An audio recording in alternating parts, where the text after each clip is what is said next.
જય ગૌ માતા।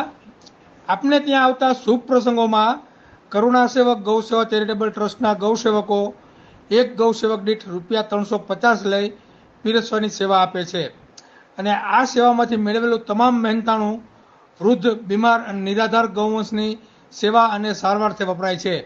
જય ગૌ માતા, જય ગોપાલ।